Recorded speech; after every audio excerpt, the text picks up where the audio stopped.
श्री स्वामी समर्थ महाराज हे अनंत कृपाळू आहे. ते कायम पाठीशी उभे राहतात. भिवू नको, मी तुझ्या पाठीशी आहे. स्वामी कायम आपल्या भक्तांना सांगत असतात आणि त्याच्या भक्तांसाठी प्रेम अपार आहे. भक्त मनोभावे पारायण, सेवा आणि प्रार्थना करतात, पण कधी इच्छा पूर्ण होण्याचे विलंब होतो किंवा त्या पूर्ण होतच नाही. स्वामींची उपासना करूनही, स्वामींचे पारायण करूनही सुद्धा जर आपली इच्छा पूर्ण होत नसेल तर त्यामागे कोणते कारण असू शकतात आणि त्यावर आपण काय उपाय केले पाहिजेत याचेच माहिती आजच्या या व्हिडिओमध्ये घेणार आहोत. त्यामुळे व्हिडिओ शेवटपर्यंत नक्की बघा आणि कमेंटमध्ये श्री स्वामी समर्थ नक्की लिहा, म्हणजे स्वामी महाराजांची कृपा तुमच्यावर सदैव राहील.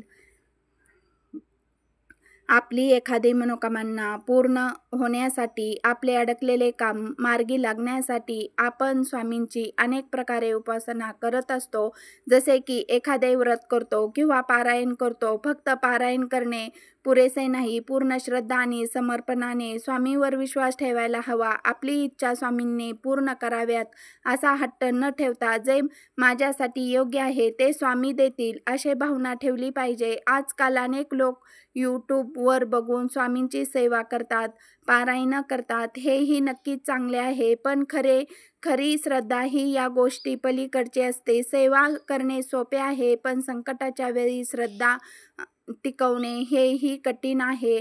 जेव्हा आपल्या अपेक्षाप्रमाणे गोष्टी घडत नाहीत तेव्हा ती खरी परीक्षा असते. आपल्याला हवे तसे घडले नाही तरीही स्वामी जे करतील ते माझ्या भल्यासाठीच करतील हे स्वीकारणे म्हणजेच खरी भक्ती आहे. श्रद्धा आणि म्हणजेच फक्त स्वामींची प्रार्थना करणे किंवा त्याची उपासना करणे नव्हे, तर त्याच्या इच्छामध्ये इच्छा मिळवून राहणे म्हणजेच खरी श्रद्धा असते. प्रत्येक परिस्थितीमध्ये स्वामींवर 100% श्रद्धा आणि संपूर्ण समर्पण असणे आणि ते महत्त्वाचे आहे.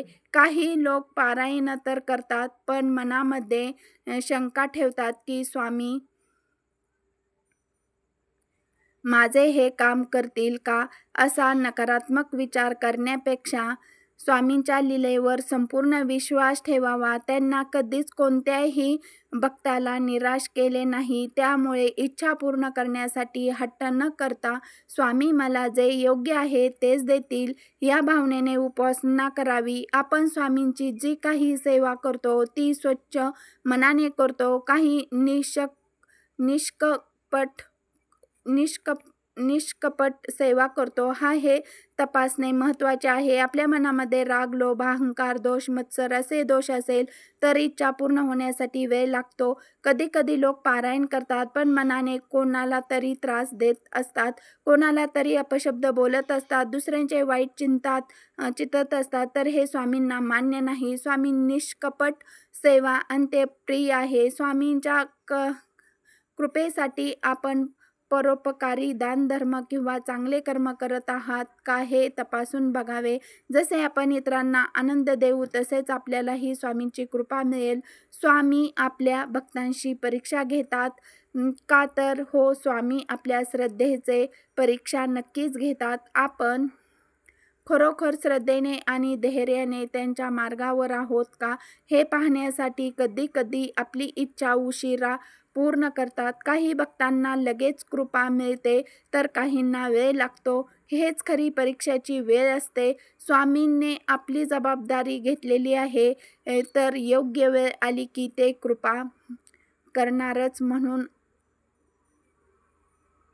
अधीर होऊ नका, संयम ठेवा, विश्वास ठेवा. स्वामीकडे कोणतीही इच्छा मागताना, कोणतीही गोष्ट मागताना ती योग्य आहे का याचाही विचार करावा. स्वामींना फक्त योग्य आणि गरजेच्याच गोष्टी मागा. कधी आपण मागणारी गोष्ट आपल्या जीवनासाठी चांगली नसते, पण आपल्याला त्याचा अंदाज नसतो. जर इच्छा ही स्वार्थी असेल किंवा इतरांना त्रास देणारी असेल तरी ती पूर्ण होणार नाही. म्हणूनच हे माझ्यासाठी योग्य असेल तरच पूर्ण करा, नाहीतर मला योग्य मार्ग दाखवा अशी स्वामींकडे प्रार्थना करावी.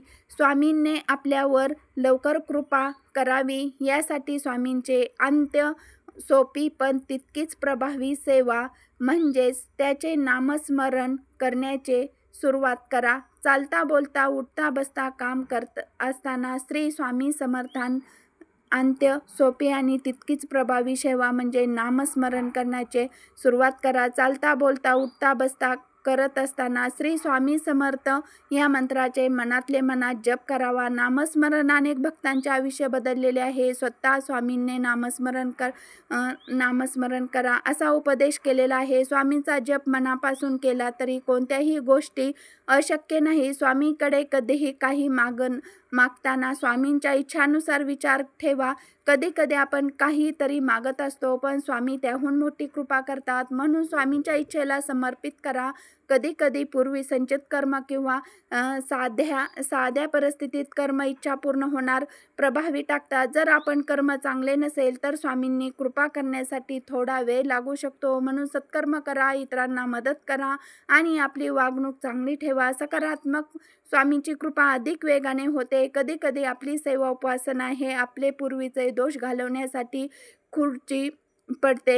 खर्ची पडते. त्यामुळे आपल्याला जेवढे शक्य आहे तेवढे उपासना वाढण्याचा प्रयत्न करावा. काही वेळा इच्छा पूर्ण होण्यास उशीर होतो पण ते स्वामींच्या मोठ्या कृपेचे लक्षण असते, कारण त्यांना माहिती असते की भक्ताला योग्य वेळेस योग्य गोष्टी घ्यावे.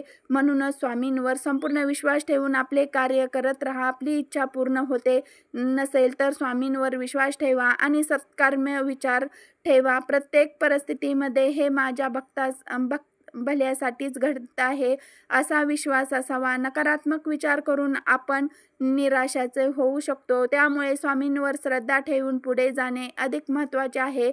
जेव्हा आपण धैर्य, श्रद्धा आणि सकारात्मक राहतो तेव्हा चमत्कार घडू लागतात.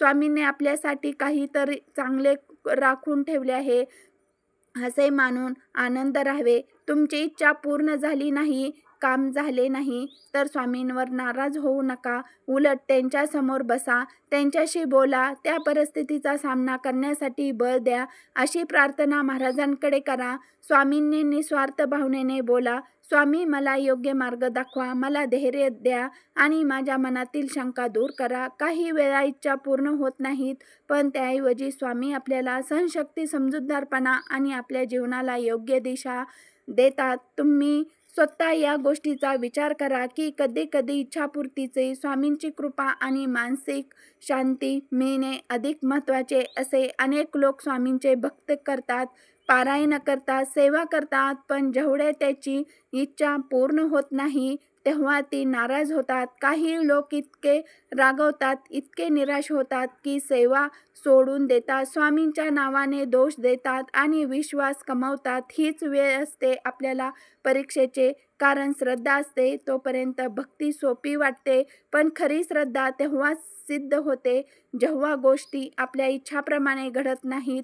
स्वामी आपली परीक्षा घेतात तर हे पाहण्यासाठी की आपण केवळ स्वार्थासाठी त्याची भक्ती करत आहोत की त्यांच्यावर आपली निस्वार्थ श्रद्धा आहे. आपली इच्छा पूर्ण झाली नाही तर आपण निराश होऊ शकतो. अशा वेळेला मन खरे ठेवण्याचे आपण काय करू शकतो? आपण स्वामींची भक्त आहोत म्हणजेच त्यांना आपली जबाबदारी घेतली आहे.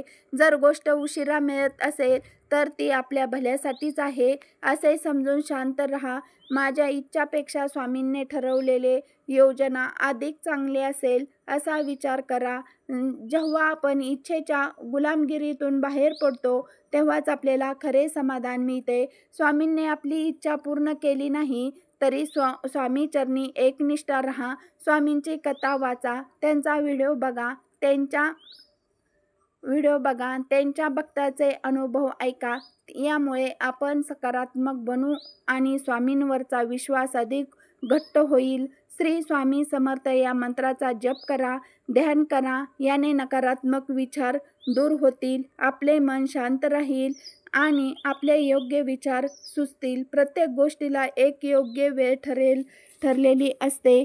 आपण आज एखाद्या गोष्टीसाठी खूप प्रयत्न करत असू पण आपल्याला जर ती उशिरा मिळाली तर तिची किंमत जास्त असते. स्वामी आपल्याला तयारीची परीक्षा घेत असतात. आपण योग्य क्षणी योग्य गोष्टी मिळवण्यासाठी तयार आहोत का हे ते पाहत असतात. योग्य वेळ आल्यानंतर स्वामींची कृपा नक्कीच मिळते. तर आजच्या या व्हिडिओमध्ये आपण स्वामींची सेवा, उपासना, पारायण करून सुद्धा आपली इच्छा पूर्ण होत नसेल तर त्याचे काय करणे असू शकतात आणि त्यावर काय उपाय केले पाहिजेत हे आपण आजच्या या व्हिडिओमध्ये पाहिलेले आहे. स्वामींनी आपली इच्छा पूर्ण केली नाही म्हणजे स्वामींनी आपल्याला सोडले असे नाही. स्वामी कधीही आपल्या भक्तांची अपेक्षा करत नाहीत, तर ते काहीतरी मोठे घडवायचे तयारीमध्ये असतात. जीवनामध्ये कितीही अडथळे आले तरी स्वामींचे नाव घेऊन मनोभावे प्रार्थना करून सकारात्मक विचार ठेवून पुढे जात राहा, कारण शेवटी स्वामींच्या कृपेने प्रत्येक गोष्ट ही योग्य वेळ आणि योग्य प्रकारे घडतच राहते. श्री स्वामी समर्थ. श्री गुरुदेव दत्त.